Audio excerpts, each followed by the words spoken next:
ঘটনা তুই তো মাসে 30,000 টাকা বেতনে চাকরি নিয়েছিল, সে চাকরি খবর কি কয় সেটাই কাহিনী কি?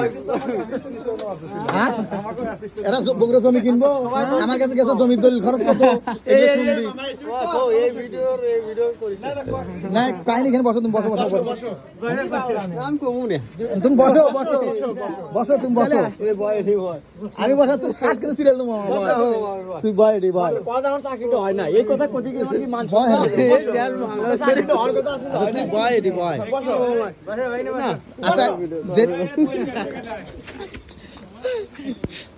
ছুটে চলে গেছে মামা, ছেলে পেলে যে চাকরি নিয়েছিল বসে থেকে বেতন 30,000 টাকা মাস, তোমাকে বলে দায়িত্ব দিয়ে ছিল যে এই টাকা সব দায়িত্ব তোমার, এটা কি তুমি সঠিক ঘটনা কি বলো? সঠিক, এটা কিছু কথা সঠিক আছে, কারণ আমার মামা কই মামা তো চলে গেছে, আসো, কারণ মামা একটা চাকরিতে ঢুকছে, ঢোকার পরে একদিন আমি এই দিকে যাচ্ছি, তো মামা আমাকে বলল যে মামা আমি তো একটা চাকরি ঢুকছি। আমি বললাম কি চাকরি মামা? চাকরি ঢুকছে এটা তো ভালো কথা, বেকারত্বতে বসে থাকার থেকে চাকরি করা ভালো, কোনো কিছু করা ভালো।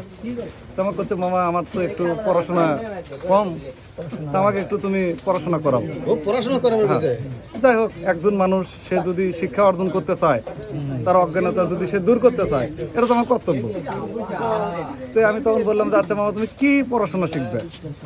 বাংলাদেশের পড়াশোনাটাই হচ্ছে টাকা উপার্জন করার জন্য যতটুকু ভাবে আনুষ্ঠানিক শিক্ষা দরকার সেটা কম বেশি সবাই জানে। তো হচ্ছে না মামা আমি তো মুখে সবকিছু হিসাব জানি, কিন্তু লিখতে দিলে তো আমি পারি না। তখন ঠিক আছে, তোমাকে ওই ধরনের যেটুকু সময় পাই আমি তোমাকে চেষ্টা করবো।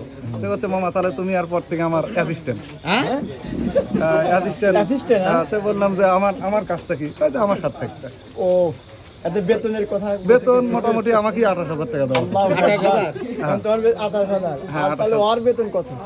সে 40-45 যেহেতু সে হচ্ছে আমার বস, তাহলে অবশ্যই তার আরো 7 টাকা তার ইনকাম থাকবে।